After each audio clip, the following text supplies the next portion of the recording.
Hello, everybody. Welcome to the GM Sports Report, your weekly podcast on all things sports where every play counts. I'm Grant, and I'm here with my co host Mason as we get ready to cover the latest news, headlines, and upcoming events going on in the sports world. Make sure to like, comment, and subscribe to see all things GM Sports Report. Mason, how are you doing today? I'm doing good, Grant. How are you?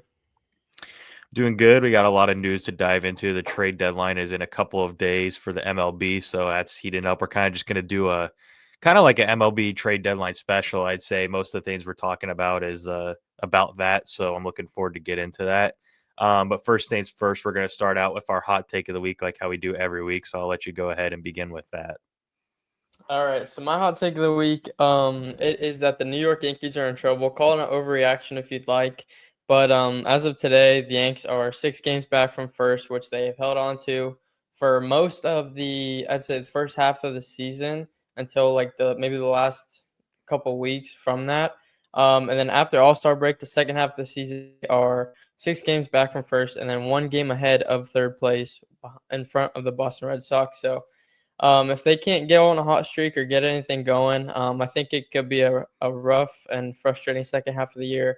We did get McMahon, which we'll get into a little later, but yeah, it's been pretty devastating to watch. And Judge obviously going on the 10-day IL is not fun to see for even say personal I guess statistics for an MVP race between him and Cal. So yeah, kind of things were starting off hot and cooling off now. Hopefully, we can get hot again. So, yeah, I think they could be in trouble.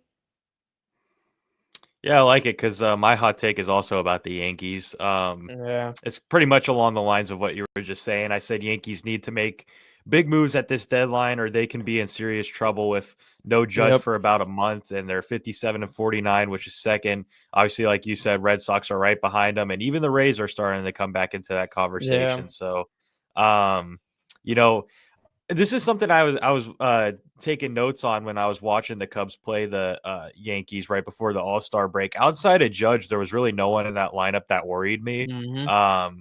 It's just a bunch of inconsistent, streaky hitters, in my opinion. Like Bellinger will go hot for a month and then he'll be quiet for a little bit, and like it's the same for a lot of those guys, like Jazz and stuff like that. So I really think they need to Stanton. still look Yep. to add some really solid bats come deadline time on top of pitching, obviously. But I think everyone needs pitching. But with no Judge, they're going to really be hurt in this offense, I feel like. So um, it's going to be interesting to see if the Red Sox can, not only catch them, but make a lot of ground on them and get ahead by a few games. So we'll see what happens. But yeah, they're treading on some thin ice here. Yeah. Yep. All right, now I'm going to go ahead and go into our underdog of the week. So I'll let you go ahead and start with yours.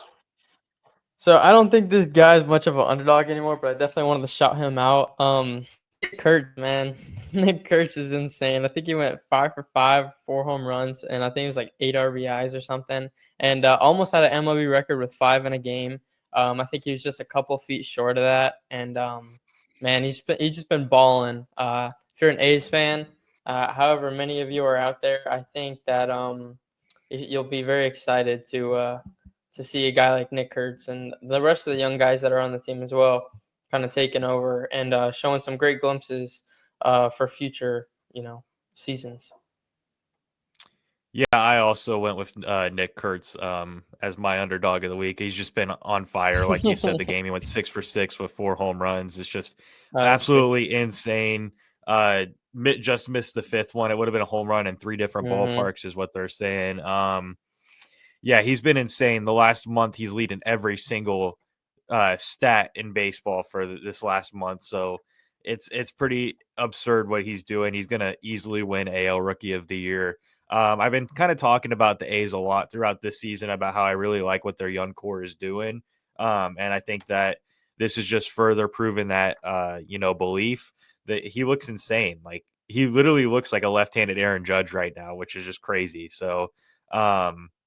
We'll see if he continues to be on this hot of a streak and where he's going to go from here because he's only 22 years old, which is just crazy. So, Mm. yeah, that's my underdog of the week as well.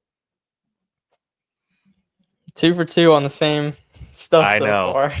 I know, I know. It's just one of those days, I guess. Yep, Um, yep. all right, now on a more serious note, the first thing I wanted to talk about in the MLB, obviously a big story broke last night. Ryan Sandberg had passed away last night at age 65 after battling cancer for a long time. This was just absolutely heartbreaking for all the Cubs fans. If you go to Wrigley Field and you interview 5,000 Cubs fans and you ask all 5,000 who the most iconic Cub is, they'd all say Ryan Sandberg without hesitation. I mean, he is the face of the Chicago Cubs. He's one of the faces of baseball. To see him, pass away unexpectedly last night was very heartbreaking. It just goes to show, like last night, we were playing the most important game of the season, going against the Brewers, and we're both tied for first place. Everyone's excited to go into that game, and then none of it seemed to matter by the end of it because of the Ryan Sandberg news. Just truly heartbreaking to see. One thing that's talked about him is how good of a guy he is. I've never seen a negative report on him as a person. And there's no doubt that, with the Cubs fans and their support, that Ryan Sandberg's family is going to be receiving a lot of love from Cubs fans and the baseball community as a whole. So very upsetting news, but had to break it because it did happen. Yep. Very sad. All right. Yeah. So now we're going to go into more of the fun stuff. Obviously, the trade deadline is right around the corner. Things are heating up. Just some quick headlines that have happened so far, and then we're going to go into a prediction segment.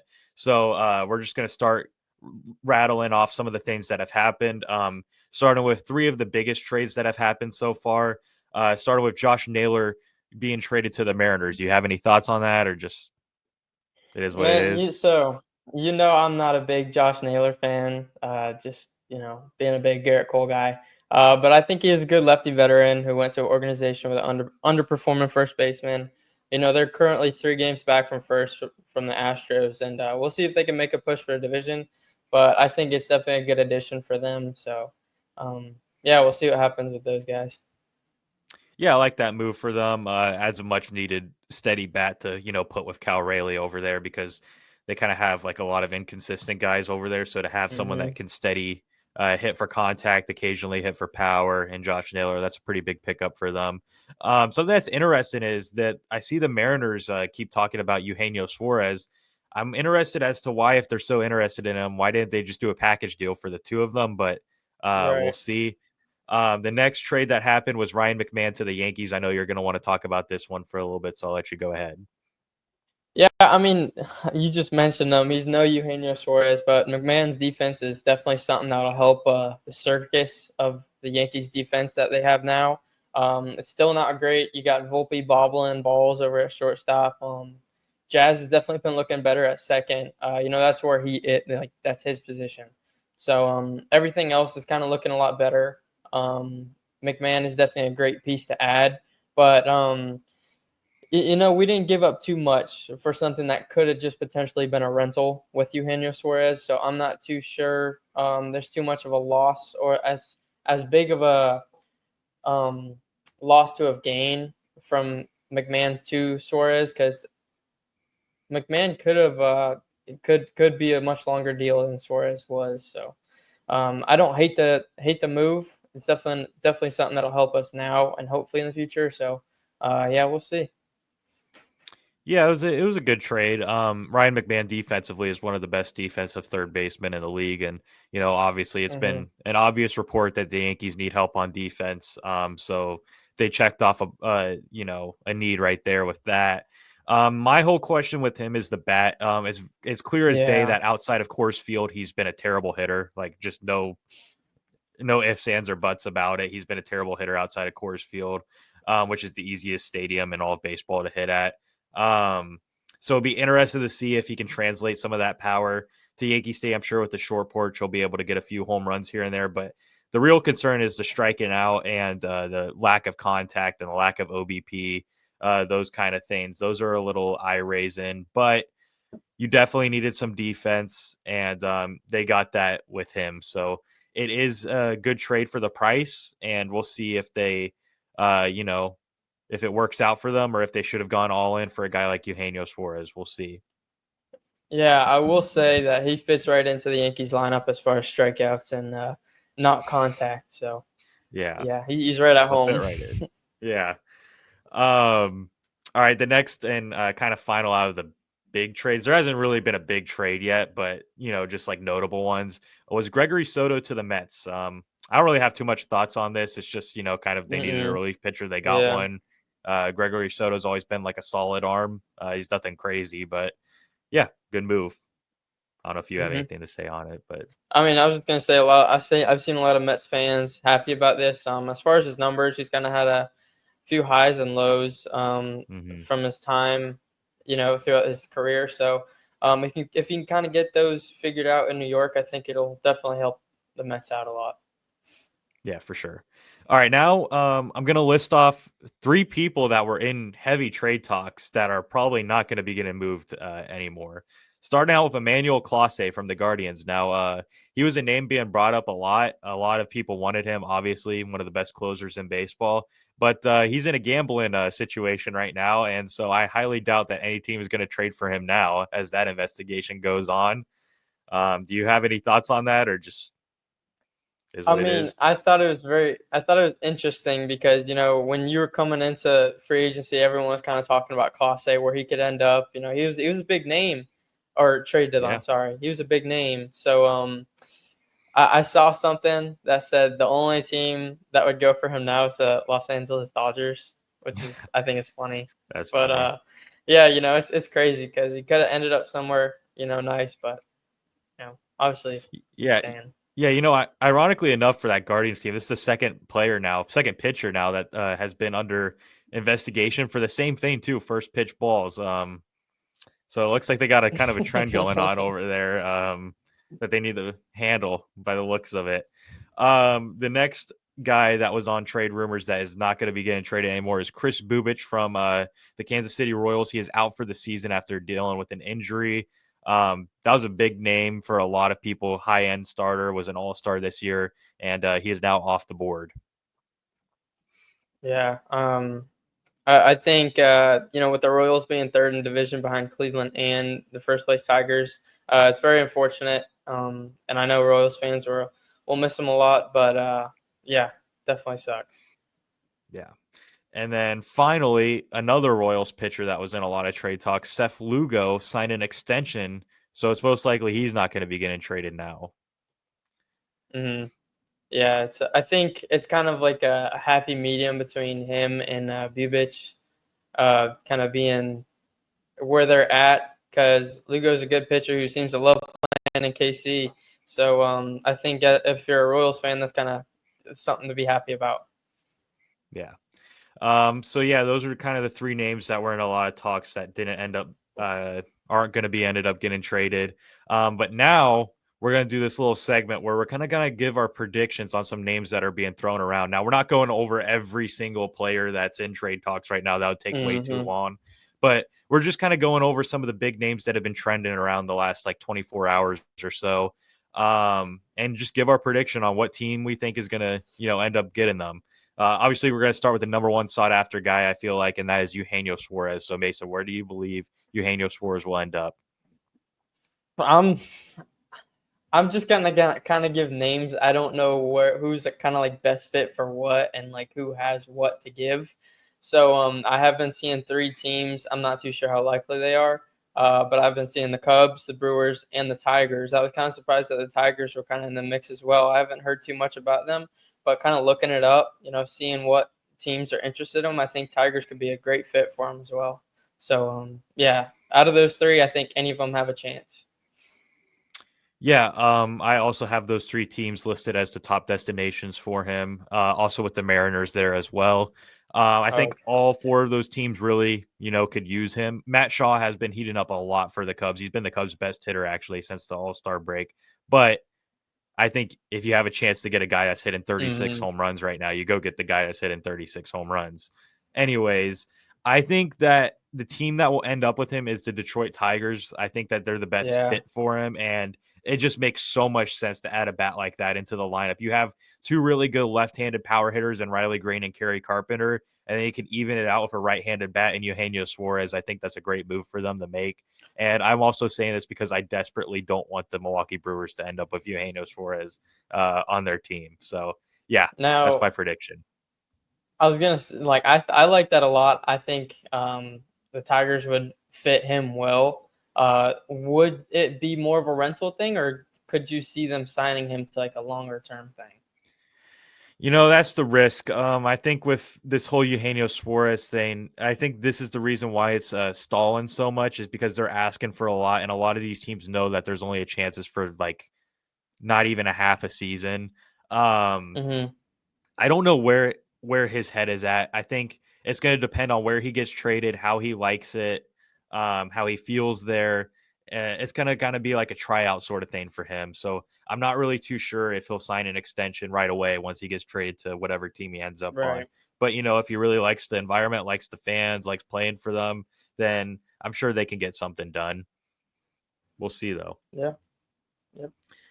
All right, the next name is big pitcher from the Miami Marlins, and that's Sandy Alcantara. Sorry, where do you think he's going to end up if he ends up anywhere else? Yeah, I've seen three teams in pursuit, and the biggest one I've seen in pursuit is the Mets. And that's the biggest name I've seen his name around, and then also Astros and Cubs as well. From what I've been seeing, I think Mets have probably the best chance from all the reports I've been reading. Yeah, I have just the Mets written down. I think this is Yeah. theirs to lose. Especially I've seen some reports from yesterday coming out that they're like aggressively in talks with him right now. Like, Mm-hmm. not That's a what lot I of other saw. teams have been in crazy amount of talks with him. The Mets are the first one I've seen that are like actively sending offers for him. So I think the Mets will end up with him. And this will be a really good move for the Mets. They need a starting pitcher. Sandy hasn't been that good this year, but we know his track record is a very good pitcher. I know he's coming off an arm injury, so there's a bit of concern there. But I think it's a good move to make if you can get him at the right price. Right. All right, the next arm we're going over is Mackenzie Gore from the Washington Nationals, kind of having a breakout year. Mason, where do you see him going, Yeah, I've if only anywhere? seen kind of two teams. I've only seen two teams kind of revolving around his name, and that's been the Cubs and the Blue Jays. I don't know how likely either of them are to be, aggressively heavy in pursuit. But yeah, those are just two teams I've been seeing.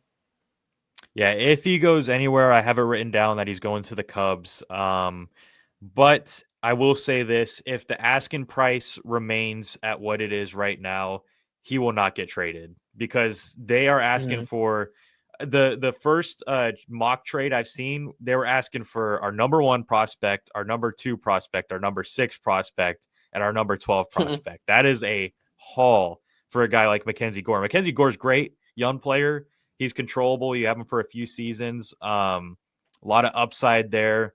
But that asking price is just absolutely absurd. So if it remains the same on Thursday, I don't think he'll end up getting moved because and the Nationals are doing what they're supposed to do. They don't have to trade this guy. He's on their roster for the Hmm. next few seasons. He's having a breakout year. They don't have to trade him, but if they get a good package, they'll trade him. So I don't blame them for having a high asking price, but I don't think he'll be moved if the requirements are what they are right now. But if they do lower their price, I think Cubs are written all over that. Yep. All right, next one we got the Minnesota Twins closer Johan Duran. Who do you think he's ending up with? I've seen Phillies and Red Sox. Those are the teams I've been Hmm. seeing him kind of revolve around. Yeah, I'm going with Phillies. I think that they really need a stud closer going into the playoffs, and I think this is their guy to go out and get a very solid closer. But again, this is kind of the same situation with Mackenzie Gore. His asking price is very high right now. They don't need to trade him, but if he does end up being moved, I think Phillies will end up getting him. Hmm. All right, next player, we're going to go with a guy that's been in trade talks for years now, and that is Luis Robert from the Chicago White Sox. Where do you think he'll end up? I've really only seen one team, and that's been the New York Mets. So that's kind of where he's been heavily revolving around. So we'll see. I have also only seen one team as of until like earlier this morning when I was checking. The Cincinnati Reds are apparently looking to, not Hmm. they're not as aggressive as the Mets are, but they're starting to get their nose in that situation a little bit. The Reds are on an incredible hot streak right now. they're I think 1.5 games out of a wild card spot right now, so they might be ending up as a team that's looking to buy. And I think Luis Robert does fit that team, but this seems to have the Mets written all over it. I think he'll end up with them if he gets traded. Um, the thing with Luis Robert is the White Sox seem to want like some really good prospects in return. He's not having that Mm-hmm. good of a year. I don't think his price is No. uh, that high. I saw they want a top 5 prospect from a team's organization if they trade him, and I just don't see that happening for a guy like Luis Robert. But maybe the Mets are more desperate than we think, and they make that move. I do know they need a center fielder really badly, and that's what he is. So we'll see what happens with that. Mm-hmm. All right, the next one is a name that's been getting thrown around. I'm not sure how much I believe in this, but Jarren Duran is a name getting thrown around. Do you think he ends up getting traded, and if so, where? I mean, we've been seeing like as far as like a month or two ago where he's been talking about like going to the Padres and like teams like that. But I looked it up this morning, and per NBC Sports Boston, he's likely to stay, and they don't think that he's really going to end up going anywhere, which is what I picked as far as his future. Yeah, with them going on the winning streak they're at right now, and them, being really close to the Yankees right now in standings, I don't think there's any sense to trade him at all. He's, the most talented player on the team, so I also have him staying as well. Hmm. All right, now we're going with the starting pitcher from the Arizona Diamondbacks, Merrill Kelly. Where do you think he'll end up at? I've been seeing Cardinals and Cubs, so I'm not too sure how good that is as far as resources, but that's what I've been seeing. I've been seeing the Cubs a lot for him, but also two teams I've been seeing a lot of is Yankees and Astros. They've apparently Oh. been looking into him, and I think all three of those teams really need starting pitching. So all three of those teams are a great fit for Merrill Kelly. Really solid starter. I know Zach Gallen, who's also on the Diamondbacks as a starter, is a name being thrown around. So we'll see what the Diamondbacks do with those two rental pitchers. They'll be cheaper options because, like I just said, they are rentals. I've seen Hmm. Yankees, Astros, and Cubs. I'm going to go with the Astros because why not? I think they're going to buy. They're going to be buying too, so got to give them someone, if they're going to be buyers. Yep. All right, next we're going to go with Mitch Keller from the Pittsburgh Pirates, who's having a shaky season. I saw last night in what potentially is his last start as a Pirate, he gave up like 6 earned runs or something like that. So where do you think he'll end up at?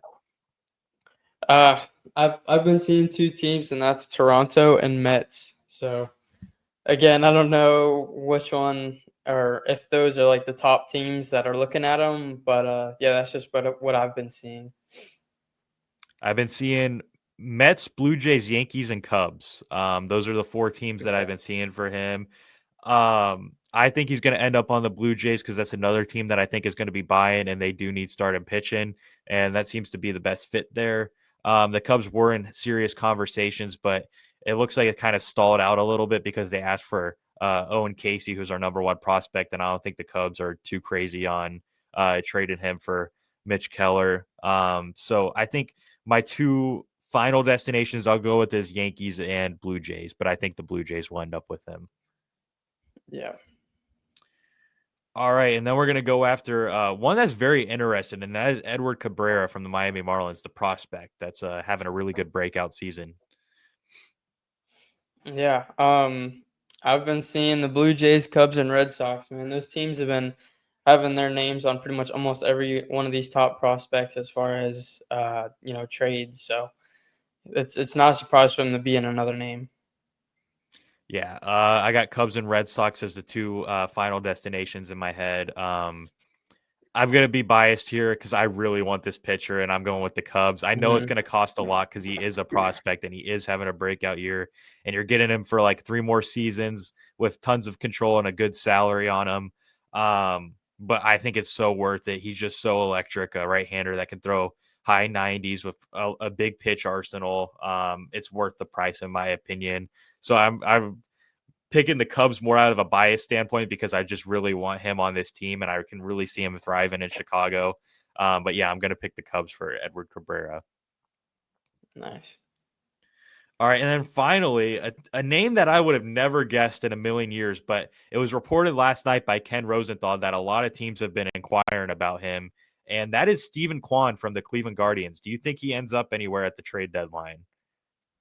I don't know because a lot of the things I've been seeing is like fans not wanting him to go anywhere. I haven't seen too many, I think, like analysts saying things on it. I might have been on the wrong side of Twitter, but yeah, the only two teams I've kind of even seen interest from what I've been seeing is Dodgers and Blue Jays. Um, again, I don't know. I don't think his. I don't know. This is one of the ones that I had trouble looking for, so I didn't get too much out of this guy. I think the reason you've had trouble is because this is so new. I don't think a lot of people thought he'd be Okay. available. I don't even know if he still is available. The only thing the report said is that teams are aggressively making offers for him right now. That doesn't mean that Cleveland is going to end up accepting a deal for him. I personally think he's going to end up staying. I think he's a fan favorite, like you were Mhm. saying. And Yep. I think he's a great player. That I think this Guardians team has so many great players on their team. They're just struggling this year. So I don't think that they're like a team that should just be selling everyone off. So I don't think they're going to be giving up Stephen Kwan. But one thing I will say is, man, could you imagine the San Diego Padres if they add a bat like Stephen Kwan to their team and an outfielder like Stephen Kwan? So I think if he does become available, you just got to watch out for the San Diego Padres. I think that that's a team Yeah, that is going to be aggressively hunting for him. absolutely. All right. Well, with the trade deadline approaching, I'm sure a lot of these trades will start to happen soon within the next couple of days. And next week, I think we might have plans on having a special guest to go over all the trade deadline stuff that happened. We'll see if he's still down for that. But that's pretty much going to wrap up this episode. So thank you guys for tuning in to this week's episode of GM Sports Report, where every play counts. Please make sure to like, comment, and subscribe to be able to see our weekly episodes on all things sports. For additional content, check the description to see links to our Instagram and TikTok account. This is Grant and Mason. Sign off for now. Have a great week, everybody. Thank you, guys.